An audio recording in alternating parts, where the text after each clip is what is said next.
Welcome, everybody, to the fifth edition of the CEPR International Lending webinar. It's a great pleasure to welcome Jesse Schreger today. Thanks a lot for being here. I'll just briefly introduce him. Many of you will know him, of course. He's one of the rising stars, I guess, in the field in international finance. He started to work on sovereign debt, now broadened up in the last couple of years, studying global capital allocation. Has a wonderful research agenda, trying to go micro, pushing the kind of empirical revolution in our field. You can visit their website, Global Capital Allocation, and there's a whole host of different projects and data sets you can use. Jesse did his PhD at Harvard, then went to HBS for 3 years, and is now at Columbia Business School. Again, he's also co-founder of the Global Capital Allocation project together with Maggiori and Neiman. And wonderful to have you here. And understand today we'll focus on global capital allocation in the Eurozone, which was kind of the big missing piece of your previous 3 big papers on the issue. So wonderful to have you. I'm very much looking forward to your paper. Thanks so much for being here. Thanks so much, Christoph. Thanks so much for inviting me, and thanks so much for putting this whole series together. It's really been excellent. And so this is joint work with Roland Beck and Martin Schmitz at the ECB, and Antonio Coppola, Angus Lewis, and Matteo Maggiori at Stanford. And so this paper is really going to be trying to understand the allocation of capital within the Euro area. And so let me kind of kick off the talk by explaining why such a paper is even necessary. So I want to begin by discussing the role of European financial centers in capital allocation.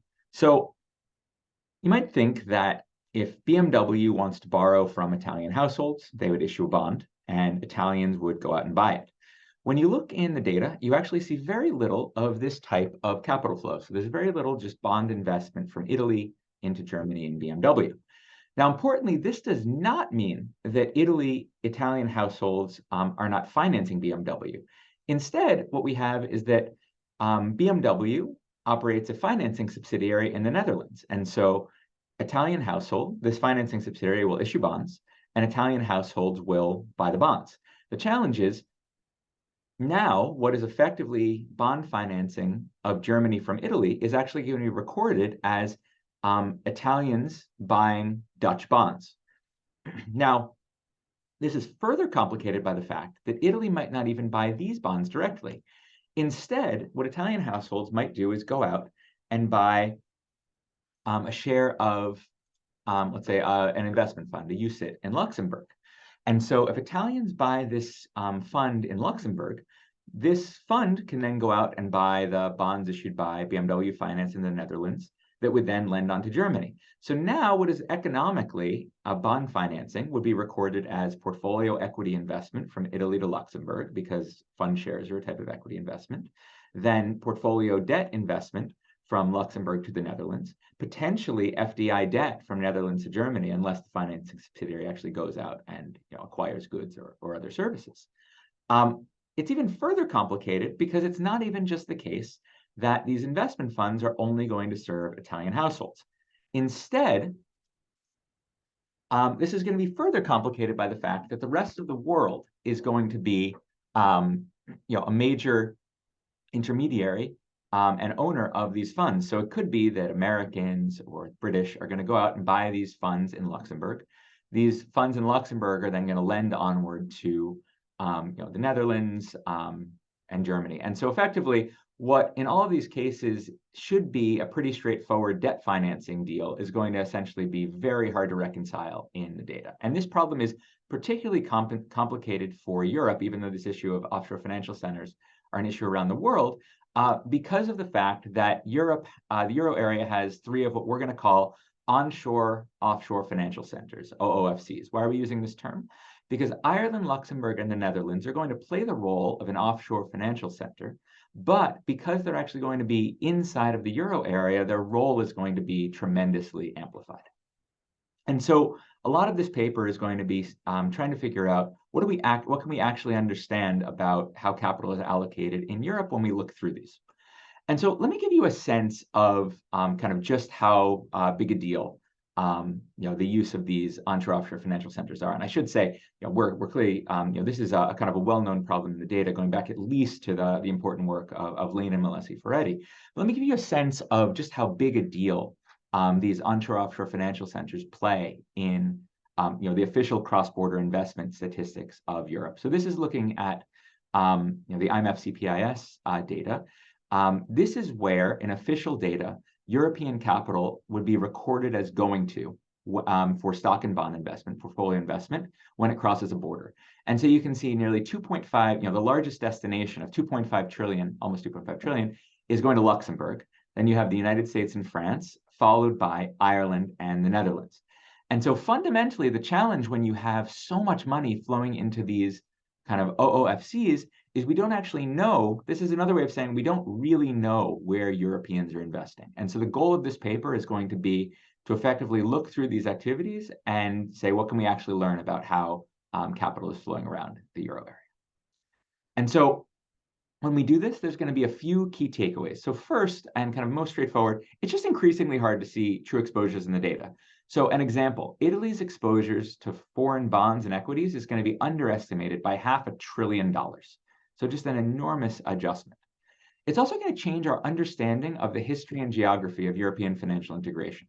So one of the key findings of the paper is actually that much of the fund sector in Luxembourg and Ireland is actually not going to be owned by euro area investors. And because these funds are disproportionately, the funds owned by non-Europeans are disproportionately going to invest outside of Europe, this is going to mean that as a whole, the euro area gross external position is going to be up to 50% smaller, so an $8 trillion change. So Europe invests more within the euro area, and it has a larger exposure to euro-denominated assets. Importantly, this is going to also change the extent to which European euro area integration looked different than the rest of the world. So I'm going to show you some new results on how the existence of these OOFCs is going to essentially overstate the decline in home bias in Europe with the introduction of the euro. And then we're going to turn to how we can understand these biases in the union. So show that this integration is going to be tilted to firms present in these OOFCs. In the last part of the talk, I'm going to turn to kind of a new perspective on the missing wealth in Luxembourg and Ireland. One of the things we're most excited about recently is we've been able to acquire some administrative data from Luxembourg and Ireland that actually tells us on an immediate counterparty basis who owns the funds. And rather than being kind of traditional kind of global tax havens, what we actually see is that much of the missing wealth is actually accounted for by the United Kingdom. And we present some evidence that it looks like the UK is investing on behalf of its citizens and non-Europeans. So this unaccounted for wealth is actually likely not to be owned by Europeans. My apologies to the many people who have contributed here. Given the short talk, I want to make sure I get to what we actually do. So let me begin with the methodology. So the first thing, the core data set we're going to use is the fantastic data set from the European Central Bank, the securities holding statistics. And so this is administrative data of the euro area that was really introduced in the wake of the European sovereign debt crisis, when policymakers needed to know effectively who owned what. And so central banks from around the euro area report to the ECB at a country sector level. So think Italian households, French pension funds. So the holder is going to be aggregated to the country sector level at a quarterly frequency. But for each country sector, we're going to see the individual securities at the CUSIP or at the ISIN level that these investors own. And importantly, fund shares in Luxembourg and Ireland are going to be included. So we're going to actually see when Italian households own this Luxembourg or Irish funds. Now, what we're going to do is we're then going to combine, we're going to merge this administrative security holding statistics data with commercial data on what the underlying holdings of these funds actually are. So for this, we're going to use Morningstar and Refinitiv. And so this is going to tell us what each of the funds actually own worldwide. And so let me explain what this allows us to do. So we're going to observe Italian households investing in, say, fund A and B or D in Luxembourg. And so that in the raw data is going to look like Italy investing in the fund shares of Luxembourg and Ireland. By merging the fund holdings with the funds themselves, we can say, when Italy is investing in fund A, it's actually acquiring a claim on security 2 in the Netherlands. Now, We're going to combine that with an aggregation algorithm from our previous work redrawing the map of global capital flows that's going to link these individual securities to the ultimate parent firms and country of nationality. So instead of just saying, the Italian household is investing through Luxembourg fund in a Dutch bond, we can say, actually, that Dutch bond is a liability of a French firm. Okay, so that's going to be the exercise. Now, let me turn to what we learned from this. And I'm going to begin with the example of Italian portfolio holdings. So in the first column, what we label official data, this is actually using the IMF CPIS data, you can see just how much Italy would report owning in, here I list 10 example countries. I'm then going to walk through 3 different restatements. The nationality adjustment is if we only look through security, the security portion of this. So this would be restating those BMW Netherlands bonds to BMW Germany. The third column, fund adjustment, is going to be, let's say we only look through the investment funds. And the fourth column, both, is going to be what happens if we do both of these adjustments simultaneously. And delta is going to be the percentage change in the position in the official data in CPIS to when you do both of these adjustments. And so let's begin with Germany. In the official data, Italy owns $57 billion of German securities. When you just look through, do the nationality adjustment, it goes up 5 billion to 62 billion. When you look through funds, there's a large jump, and you see it goes up to around 85 billion. When you do both, you can actually see it's more than the sum of the parts, and Italy invests, would own $98 billion of German securities, a 71% increase. How could it be more than the sum of the parts? The funds based in Luxembourg and Ireland that invest in Germany that are owned by Italy disproportionately intermediate through these OOFCs. This is going to be even more striking for the case of China. And so in the focus of our previous work, we noted that China is a major user of global tax havens, particularly the Cayman Islands, for security issuance. In the official data, it looks like Italy invests next to nothing in China. So you only see $1 billion of positions. Just doing the nationality-based adjustment, so accounting for Alibaba, Tencent, and the other so-called VIEs in the Caymans would move you from 1 billion to 4 billion. When you look through the funds, you go up to 7 billion, but remarkably, when you do both simultaneously, you go up to around 22 billion. So, it's a 1,500% increase. Why is that? It really is that the way in which Italy gets exposure to China is by buying funds in Luxembourg and Ireland that then invest in Chinese equities that are resident in the Cayman Islands. And so this adjustment is going to be far more than you could see just doing one of these individually. Even though the percentage increase is not nearly as large for the United States, you still see an economically relevant change. Instead of $127 billion invested in the United States, we'd say Italy owns $279 billion of American securities. Now, where's all this money coming from? Large declines in the reported positions in the OOFCs, Ireland, Luxembourg, and the Netherlands. Now, let me turn to actually understanding the nature of what's going on in these OOFCs. Let me do this by giving you a sense of how differently the ownership structure looks of funds resident in Luxembourg, Ireland, and Germany, and Germany's here for comparison. So let's look at the Luxembourg graph first. So first, you can just see in terms of the scale, there's significantly more funds resident in Luxembourg and Ireland than even the largest Euro area country of Germany. Now, when you look for the Luxembourg funds, we can see that roughly, more than half, or roughly half, slightly more than half, of the Luxembourg funds are actually accounted for by the rest of the world investors. And here what that means is we actually do not see them observed in the administrative data as being owned either by domestic investors in Luxembourg or the rest of the Euro area investors. And to be clear, why would there be such a large domestic investment possession in Luxembourg? Things like insurance companies and other financial institutions might actually have their ultimate parent in Luxembourg and by these funds. But importantly, you see the rest of the world accounts for roughly half of these Luxembourg funds. Contrast that to Germany. The overwhelming amount of German funds are simply owned by German residents, and the stuff that is not owned by German residents is largely just owned by investors in the rest of the Euro area. When you look at Ireland, you can see it even more starkly. The vast majority of Irish mutual funds are not accounted for by European owners.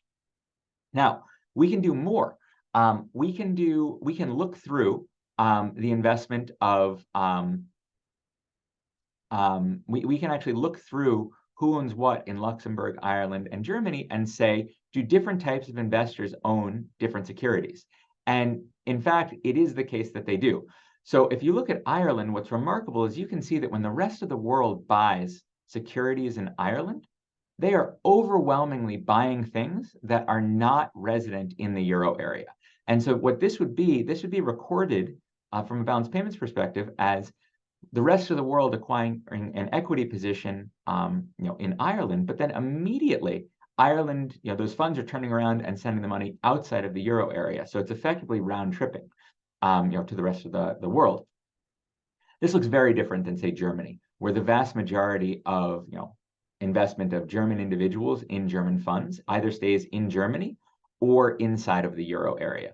And it's really with currency, you can see a remarkable degree of heterogeneity between how the different types of investors are actually going to behave. So in Luxembourg, you can see this clearly. When the rest of the world buys bonds via funds resident in Luxembourg, they buy bonds that are denominated in dollars. That's the medium green that's labeled, or other foreign currencies. But you see actually very little of what they buy is denominated in euros. Contrast that with euro area investors that go through Luxembourg. There, they overwhelmingly buy euro-denominated securities. And so what this means is if you aggregate the euro area and you look at it as a whole, you would think that actually more of Europe's foreign investment is tilted towards foreign currency than it actually is. In Ireland, you can see this even more starkly, actually. The top dark green, this is actually going to be the rest of the world investing in other currencies. And when you actually look at what is this other currency, it's actually overwhelmingly British pounds. And so, why is that going to be the case? If you remember the Liz Truss government and the mini budget, what you ended up seeing during the financial stress in the UK was all of these pensions own so-called liability-driven investment vehicles that would actually invest back in gilts. Those LDIs are actually all going to be based in Ireland. And so what you would actually see is even if it's a British pension fund that is lending back to the British government, from the perspective of international financial statistics, that's going to look like Ireland is buying a lot of British pounds. And so why does this matter? If you think about things like how much financing was the UK getting from the Eurozone before Brexit, and you want to just say how reliant is the UK on Euro area financing, it would look as if there are huge flows into gilts coming from Euro area investors, but in fact, it's going to be round tripping of the UK going into Ireland and right back into the UK. Now, let me turn to a kind of an organizing framework for how we're going to impact for the impact of our unwind on portfolios. So you can split the observed Euro area portfolio into three different components. So first would be the direct portfolio of Euro area investors. So this would be, you literally just look at what Italian households or Italy as a whole buys. Okay. Portfolio two is going to be this indirect portfolio of Euro area investors. This would be what does Italy own that's intermediated through Luxembourg or Irish funds? Portfolio three is then going to be the indirect portfolio of the rest of the world investors. This is the stuff that when you aggregate the Euro area as a whole, you would say is European, but in fact, it's Americans, the British, or anybody else buying funds in Luxembourg and Ireland and then investing around the world. Crucially, there's going to be an increasing portfolio tilt towards the rest of the world and non-euro denominated assets as we go from portfolio one to portfolio three. And so what does this mean? At the aggregate euro area level, our adjustments are going to be to remove portfolio three. Basically say the stuff that is owned by the rest of the world, non-euro area investors through Luxembourg and Ireland, is not European. This is going to mean that the gross external position of Europe is smaller, the euro and domestic positions are relatively larger. But crucially, at the individual country level, this is the example I showed you of Italy. For every individual euro area country, except for the OOFCs, portfolio two is actually going to increase diversification, because even though when Italy buys a Luxembourg fund, it doesn't tilt its investment outside of Italy or outside of the euro area nearly as much as the rest of the world does. Italy is far more diversified globally when it invests through Luxembourg or Ireland than when it does so directly. And so what this means is at the country level, euro and domestic exposures are going to be smaller relative to direct holdings. And so we can actually characterize more systematically the portfolio components by looking at microdata. And so the framework we adopt in the paper is for any set K of characteristics, we can run the regression. Omega JC is just the weight of security C in country J's investment portfolio.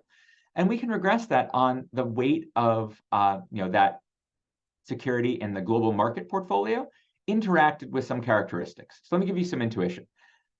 Let's say it was the international CAPM.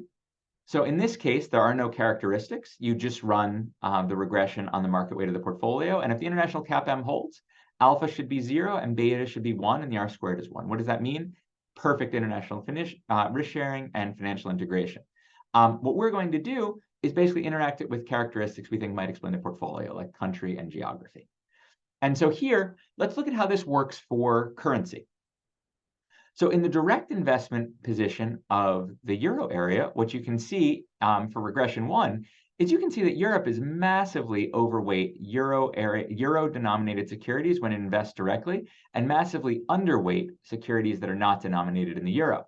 Now, crucially, when Europe invests via Luxembourg and Ireland, that's number 2, indirect, you still see a significant euro area bias, and you still see they're tilted away from euro denominated securities, but it is less so than when they invest directly. Contrast that with the rest of the world investors going through Luxembourg and Ireland. Here you see a very little portfolio tilt towards the euro and against non-euro area portfolios. And so what's the kind of inference mistake you can make? By combining the rest of the world via Luxembourg and Ireland with the euro area, you would say actually Europe is less home currency biased than we would have thought.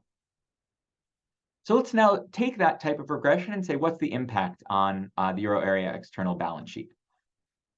So this is just saying in the official data versus after our adjustment, how much does the euro area own of rest of world equities, rest of world bonds, and non-euro denominated bonds? So we can see that we would say that the official data overstates Europe's holdings of non-euro area equities by nearly 2 trillion. For bonds, it's going to be 2.3 trillion. For currency, it's particularly sharp. We would say that more than half of the recorded non-euro denominated bond positions of the euro area as a whole in official statistics are actually not owned by euro area investors.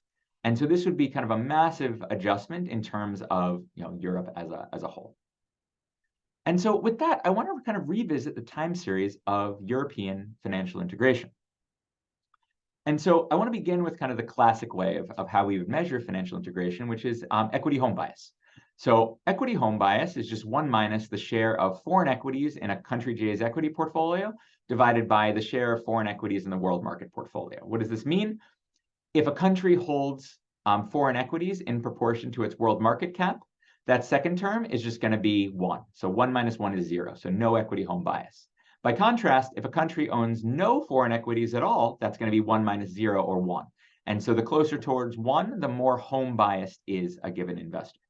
And so if you go back and look at kind of the broader literature, and not to criticize, this is certainly how I teach this stuff in my PhD class, to construct euro area countries, home bias, literature has to effectively estimate the indirect portfolio 2. And additionally, euro area home bias for Luxembourg and Ireland might be biased for rest of the world investment. And so the standard method to do this is basically just going to say, okay, we're going to see equity in Luxembourg and Ireland. If you invest in Luxembourg and Ireland, you're going to see equity investment. Okay, it's in fund shares, but we're just going to make the assumption that this is a claim on foreign equity. Now, importantly, this type of adjustment is going to have 2 biases. So first, the fund holdings themselves might include domestic equity. So Italy buys a fund in Luxembourg that actually owns Italian securities. So if we assumed that was all foreign, we're going to be underestimating. We're going to be underestimating Italy's home bias. There's a second and actually quantitatively more relevant bias of this calculation. Fund holdings are not only going to equities, they might include claims on bonds, cash, or non-securities. And so if instead of investing in foreign equities, when I buy a fund share in Luxembourg, I'm actually leaving the space of equity. And we had accounted for these securities as being equity positions, we're going to overstate the decline in European home bias. And so let me show you how we're going to do this. And I should say, the SHS data goes back to 2013. We're going to have to assume, going back in time, that there's a constant fraction of non-domestic equity for each fund share. And so why is this kind of interesting and worth revisiting? It's because the kind of relative decline in European euro area home bias is striking. So this is a comparison of the time series of home bias for American investors versus euro area average home bias. And so what you can see is this kind of sharp divergence in the home bias of the United States and the euro area around the time of the introduction of the euro. Now, when we apply our restatements, what does this series actually look like? We actually see that we would actually estimate that Europe's, the euro area's home bias actually is roughly the same as the United States home bias. And most of this is actually coming from the fact that when you calculate the decline in equity home bias, you are actually including a lot of indirect holdings of bonds that have nothing to do with equity home bias. And I should say, in progress right now is we're trying to estimate what this would look like for bond home bias, which takes kind of a few more steps. So this is kind of ongoing preliminary work that we're still hoping to refine pretty significantly as we go forward. Now, if instead of doing something like we just did with home bias, what if you just did something kind of even more direct? What if we just compared the growth of euro area gross assets and liabilities relative to other developed countries, including and excluding the OOFCs? And so what we do in the red line is we just calculate Europe's assets plus liabilities, external assets plus liabilities, divided by the sum of GDP of the euro area as a whole. And as the denominator, we do the exact same exercise for non-European developed countries like the United States and Japan. And once again, what you can see around the time of the introduction of the euro is you see this sharp divergence. Europe's gross assets, the euro area's gross assets and liabilities grow massively. But if we do something really simple and we just say, let's strip out Luxembourg, Ireland, and the Netherlands from this calculation. Clearly in the denominator for GDP, this doesn't make much of a difference, but for assets and liabilities, it makes a huge difference. That simple adjustment says, actually, there's not nearly as big a divergence between Europe's integration and the rest of the world's integration. So now, the next thing I want to turn to is the kind of allocative effects. Everything I've shown you here has been entirely about this kind of this measurement of how do we understand the nature of integration. But here what we're going to do is we're really going to leverage the microdata, and we're going to ask, how does issuing a security through these OOFCs actually change the nature of who your investor base is? So here we're just going to define these theta as the domestically held share of firms' bonds issued by a subsidiary in country I. And all we're going to do is basically run this regression. So column 1 is year fixed effects and nationality fixed effects, and ask how much less of a security is owned by domestic investors if it's issued through an OOFC. And so what does this point estimate of minus 0.48 mean? This means that, let's say for France, and I'm making this number up, France owns 70% of securities issued in France. This minus 0.48 would say they would own only 22% of French securities that would be issued through an OOFC. Now, of course, you may worry, well, wait, the selection of firms that issue into these onshore-offshore financial centers might be very different than the universe of French firms. That selection bias is going to account for this difference. What's great about the microdata and the fact that we've done this aggregation to the ultimate parent level is we can actually include a firm fixed effect.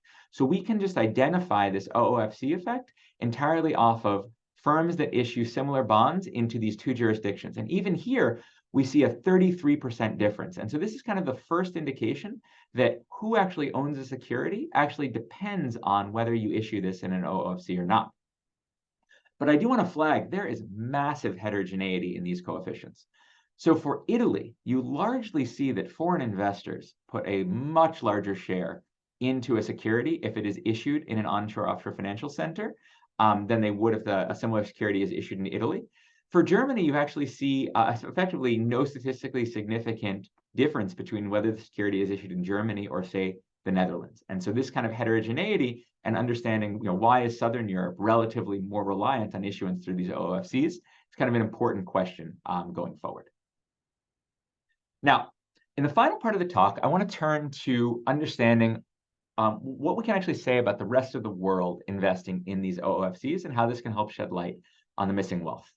And so the reason, stepping back, why does this matter? I've been referring to ROW as the rest of the world. But to be clear, up until this point, all I've shown you is that those are the funds resident in Luxembourg and Ireland that Europeans do not report owning.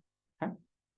And so we want to account, so using a new administrative data from Luxembourg and Ireland, we have a full account of the geography of the immediate fund ownership. So, data has been generously provided by the Central Bank of Ireland and the Luxembourg regulator, the CSSF. And remarkably, CSSF has also given us data that interacts the geography of Luxembourg fund owners with the geography of their investments. And we're going to basically take a revealed preference approach to investigate ultimate ownership. But let me first give you kind of a picture of why we would have to do this. So for our restatements really to be kind of economically meaningful, when we talk about the euro area as a whole, it's important to think of the rest of the world as essentially not being European. So what would be a reason why that would not be the case? Imagine that euro area investors, and here I've drawn it as the French, Germans, and Italians, put their money into, let's say, a Swiss bank account, and then Switzerland through their Swiss bank account, they turn around and they buy funds in Luxembourg and Ireland. So in this case, the SHS data would say, would not actually see that those funds are actually going to be owned by Europeans. So this graph would be a case of actually the rest of the world is just euro area investors going through Switzerland, but we don't see it. Okay, and so the administrative data we have is going to be crucial, and in fact, it's going to show that the immediate owner is actually largely not Switzerland or global tax havens. Remarkably, it is actually Great Britain. And so what you can see is for Luxembourg, more than $600 billion of Luxembourg funds are accounted for by UK owners on an immediate counterparty basis, and more than 1.5 trillion of the Irish funds are accounted for by Great Britain. Now, if you turn to CPIS, how much does the UK report and other countries report owning? Well, while for most countries, it largely lines up how much they own on an immediate counterparty basis and their CPIS equity assets, for the UK, there's a gap of nearly $2 trillion. And to be clear, this is actually underestimating the gap of the UK gap. Why is that? CPIS equity includes common equity and fund shares. Now, which country is disproportionately likely to own a lot of the Irish stock market? It's going to be the UK. And so we actually think that the CPIS equity is likely overstating how much they would own in Ireland. And so this is actually pointing to the question of who is the UK investing on behalf of in terms of these flows. And so let me show graphically what we see here. So right now, what that data shows and the immediate counterparty data shows, it does not prove that it is the UK households owning it, because it could be the UK investing on behalf of its own citizens or on behalf of a custodian investing on behalf of the rest of the world. And so the real question is whether or not the UK is investing on behalf of non-Europeans, or if it's investing on behalf of the euro area. And so let me show you what we can kind of bring to bear to show you that we actually think that it's very likely it's actually for non-Europeans. So this is the new administrative data we have for Luxembourg. And this is effectively taking a revealed preference approach. When we do the interaction between geography of the holder and geography of what those funds own via Luxembourg, we have to go to more aggregated categories to get the data. But what's striking is you can see that investors appear to carry their preferences through when they intermediate their money through these OOFCs. So starting with the US, what does this mean? When the United States invests in a Luxembourg fund, nearly 35% of what it actually buys are American securities. Effectively, we have home bias through the OOFCs because other investors only put less than 25% of what they own in the United States. You see this strikingly for the rest of the euro area. When Europe buys funds, when the euro area buys funds in Luxembourg, nearly 40% of what they buy is actually going right back to Europe, but only 20% of what the rest of the world buys. Look at the UK. When the UK buys stuff in Luxembourg, they put more than 10% back in the UK. It's significantly less than half of that for the rest of the world. And so effectively, why are we confident that a lot of the investment that we're seeing of the UK going into Luxembourg is on behalf of British investors? You would have to have that, investors essentially channeling their money through the UK suddenly change their preference for acquiring UK based assets. And we can do this even kind of more sharply when we actually just compare the aggregate positions of, the cross-section of positions of Euro area investors going through Luxembourg, going through the UK, going through Switzerland, and outside Euro area investors. So the first graph in the upper left-hand corner is plotting, on the x-axis, how much every other investor puts in each destination when they go through Luxembourg. And so you can see, this would be saying that the rest of the world puts, let's say, 27% of their portfolio into the United States when they buy a Luxembourg fund. It's, less, the dashed line is actually the 45-degree line. When the UK goes through Luxembourg, they put a lot of their funds into the rest of the Euro area and into Luxembourg. Who is the UK overweight? The UK is overweight Great Britain, the rest of the world, and the United States. Who are they underweight? They're underweight the Euro area, and they're underweight Luxembourg. How about Switzerland? So we know from the important work of Gabriel Zuckman, I'll turn back into in a second, that it looks like Switzerland is disproportionately likely to intermediate on behalf of Europeans. Here it actually looks like they're slightly more tilted to Luxembourg, and they generally buy the market. How about everybody outside of Europe? They're tilted towards basically everybody else outside of Europe. And so, what we see here is it looks like the UK is behaving as if it's investing somewhat on behalf of its own citizens and the rest of the world, but not necessarily largely on behalf of Europeans. So why does this actually matter? Above and beyond us saying, that our restatements of the Euro area are actually capturing the Euro area.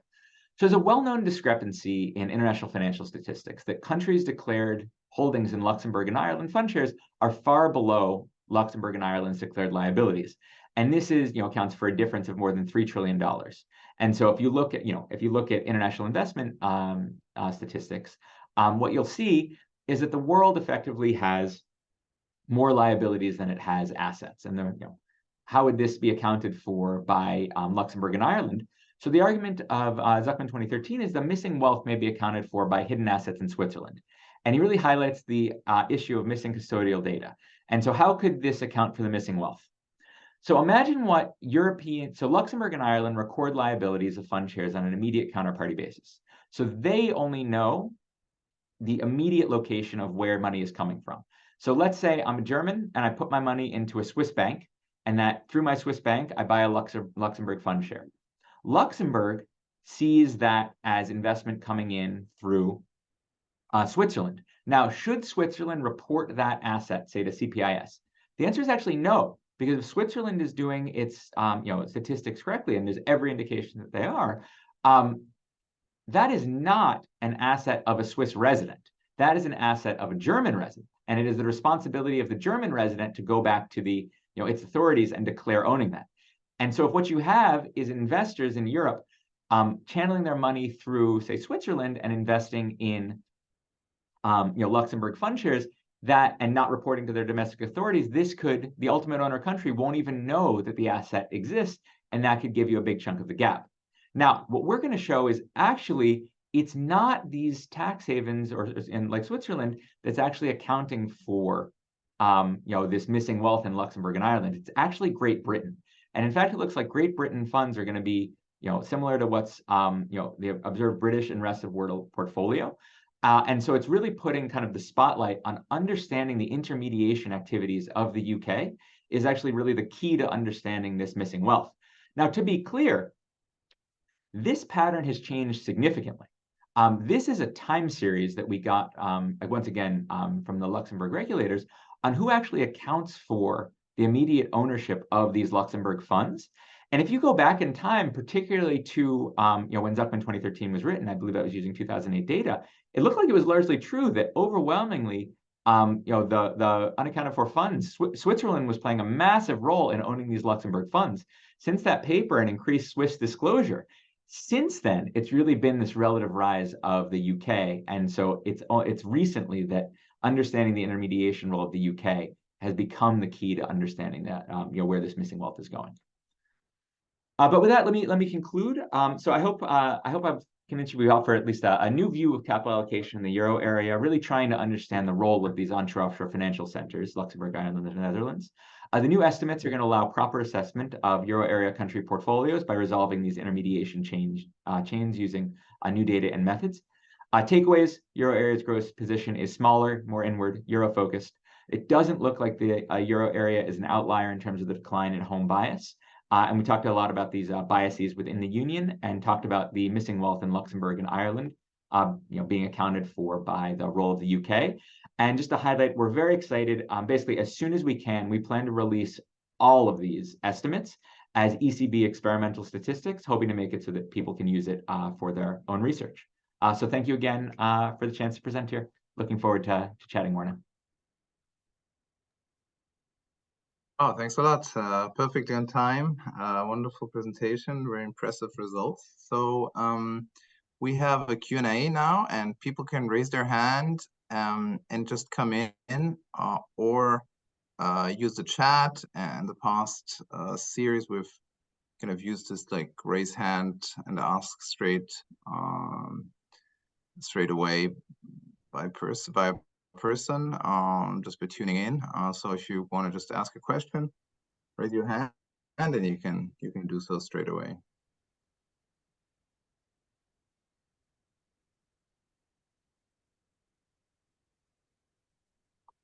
So I mean, it's actually not that easy to ask questions on the paper, because it's just like a lot of facts and a lot of stuff that is kind of one has to digest, because I mean, I've been teaching European capital market integration for, I don't know, 10 years now, and you're basically telling me that I've been wrong on about like 30% of my slides in that session. So okay, I mean that's really fundamental. So in effect, you basically say that the Euro capital market integration project is actually not that successful, or there weren't that much of a so the shift has been much more muted than previously thought. Is this like what would be kind of the, or what do people at the ECB also think in terms of the policy implications? Like basically has European capital market integration project somewhat failed, or what so I certainly would not go that far. I'd say in the dimension of home bias, it might have, equity home bias, it might have been overstated. One of the things that we haven't shown is, and the analysis we're going for, is the implications for bond home bias. And I think that what we're excited about is not, we don't not have the implications, in the dimension you said here, completely done. What I see this is now you're actually able to evaluate the dimensions along which the European project led to more integration. For instance, one of the things, at least the way I would have taught it, is Europe integrates, there's no currency bias anymore. It looks like equity home bias is going down significantly. Maybe the elimination of currency risk is actually more important in other markets and other dimensions than it is for equity. Maybe it's actually currency risk that's not the source of home bias. To be clear, we don't have that. But now you can actually go out and analyze that. But in terms of the OOFCs and integration, I wouldn't go as far as you for the policy implications, because if you look at the allocative regressions, which I know I went through quickly, what we see is that the existence of Luxembourg, issuing in Luxembourg, Ireland, and the Netherlands gives Italian firms a platform to tap capital in the rest of the Euro area. Greek households get all of their rest of the world exposure by buying Luxembourg-based funds, right? And so there's actually a meaningful sense that this paper, and I think without a model is not able to get at, is how much of European integration was effectively intermediated through this existence of these financial centers. Right now, we're not capable of doing that counterfactual. Fundamentally, the open counterfactual is if you were not allowed to intermediate funds through Luxembourg, would the set of firms that get capital from foreign investors change? Would that matching of investors to firm change? We don't have the answer to that, but we're excited about, having presented these statistics because those types of questions we think are now answerable. Wonderful, thanks a lot. Great answer. So we have John Maria asking a question. Maybe you want to raise your hand and just ask straight away. Yeah, great. Can you hear me? Yes. Yes. Oh, fantastic. Jesse, this is amazing. Fantastic work and absolutely great presentation. I think what you pointed out on the missing wealth is extremely well taken. It's great that you got data on Luxembourg because that was really the black hole on the data front. I know on the Irish side, I had looked at the data on immediate counterparty basis for Irish investment funds, and you do see, indeed, as you point out, that the UK is where the big intermediation is actually taking place. That is where they trade. It is still, I think, a hard slog to get to who the ultimate owners is, but I think it is absolutely crucial to get a bit more clarity on that, given the size of the gap. And I very much look forward to swapping notes on the details, gory details of how one does that. But again, congratulations! This is really fantastic work. Thank you so much. I really appreciate that because I've learned a ton of just a ton from your work. So I really appreciate that. On ultimate owners, actually one thing that I didn't have a chance to present that we're actually excited about, because I agree, we're now trying to basically get as close as we can to the ultimate owners by taking this revealed preference approach. And one of the things we're working on quite a bit that you can actually see is heterogeneity in things like using the SHS data, the base currency of a fund, depending on the holders. And so why is that interesting? It could be that, while foreigners or people around the world or Europeans may want to buy assets denominated in different currencies, it generally looks like everybody wants the profits and losses of a given fund to be reported in the currency in which they think, right? And so one of the things that's particularly striking is if you actually look at the base currency, what currency the funds actually report their profits and losses in, if they're owned by Europeans, it's overwhelmingly euros. What you see is that if you look at the fund level of the funds that are not owned by Euro area investors in SHS, you see them largely denominated in dollars. There, I could see there being more of an argument that maybe it could be Europeans, but you actually see overwhelmingly things like the base currency of British pounds. And to me, when I see a base currency of British pounds, that does make me very confident it's actually the British. And in fact, you can see really other base currencies. There's a large fund whose base currency is actually Hong Kong dollars, and the marketing material looks like Hong Kong. So basically, point taken, we're trying as much as we can to get to that ultimate owner, because I agree that's really the key to the missing wealth. Great. We have one question by Daniel Hardy. I don't know, Daniel, if you want to come in and just ask straight. Yeah, great. Hi, thank you very much. There's lots to think about there. I was just wondering whether you have an intuition on whether something similar might take place elsewhere, sort of double counting assets. I mean, there are lots of financial centers in British dependencies, in the Caribbean, I mean, maybe the Gulf. I mean, and so maybe actually generally overestimating international capital integration. Absolutely. So that's a home run, Jesse. No. So in previous work, when we look at mutual fund data, and then scale it up to estimate CPIS, we do document something that we call home bias and tax havens. So around the world, what you can see is investors, when they go abroad into a place like the Caymans or Bermuda, British Virgin Islands, they're disproportionately likely to buy securities that are actually claims on their own country. And so that will generate something we call spurious foreign investment. And so that is absolutely going to be the case. And actually, we have estimates, I believe, for most countries in the world on what we would say is spurious foreign investment in securities markets. Now, the challenge is what we've never been able to do, and to the best of our knowledge, no one has been able to do, is do this kind of fund look through for funds, say, based in the Cayman Islands. Because the SHS data is remarkable in that you can actually see at the security level, the individual fund level, who owns the funds. What you can't do, say, in the Cayman Islands is say, first, you don't know the actual individual holdings of the individual fund. So what you can't do is say this fund in the Caymans is owned by an American and the fund owned by Americans invests in the United States, because that matching of fund assets, which you can't see in the Caymans, and who owns the fund in the Caymans, that matching, I believe, hasn't yet been done. And so I agree with the conjecture. We can show it for securities, and it's for Europe that we kind of know it's true for fund intermediation. Great, thanks. Further questions? Great presentation and great paper.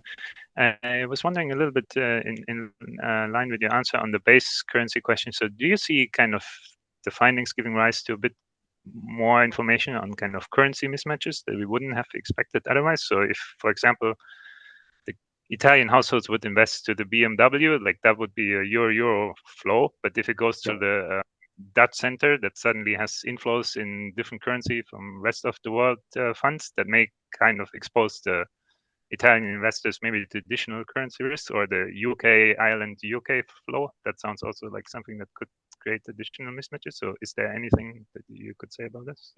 Yeah, so here's where I think this would show up is, imagine you did a scenario analysis of if the euro depreciates 10% against all currencies, what would be the wealth effects of that, right?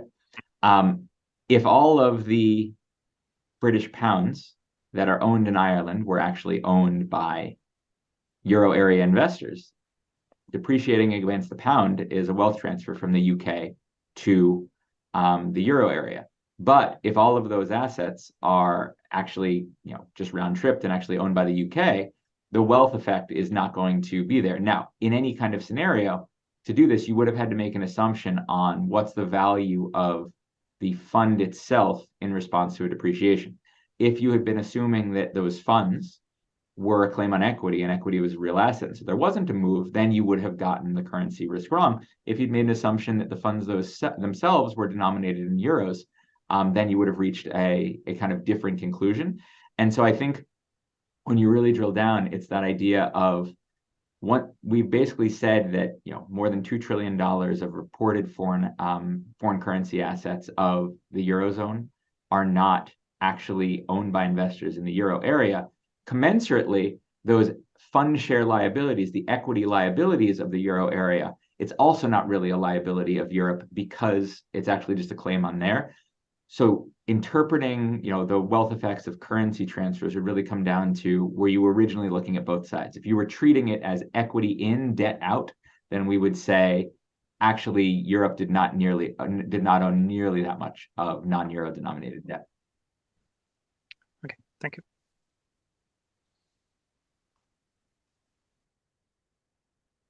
Good. So maybe let me ask my question. So you mentioned that this might be released as experimental data by the ECB. I mean, overall, it seems like we need an overhaul in the statistics. I mean, one wonders how much value the existing statistics still have, right? I mean, given the big shifts once you correct for these factors and ownership, how much value those statistics still have. So I wonder, I mean, this might be a politically problematic question given that you work with ECB co-authors, but like, can you say something on, how the various statistical departments think about this? Is there kind of a tendency to revamp the entire accounting system here and move towards a more precise and granular reporting process? So can you say something about that? Well, so first I should say I'm not speaking for any of my ECB co-authors here. First, I would say the ECB, generally has been incredibly receptive to this. And while I do think that this offers, so I mean, why are we releasing ECB experimental statistics? Because I think there's a demand. People would like to see that. To be clear, though, I actually think that it's the combination of the residency and nationality-based statistics that actually is actually meaningful. In some sense, here, what I have shown you is let's look through Italy's investment in Luxembourg and give you the ultimate investor. For some questions, you very much actually want the intermediate step. This is how much Italy invests in Greece directly versus this is how much Italy invests in Greece that is intermediated.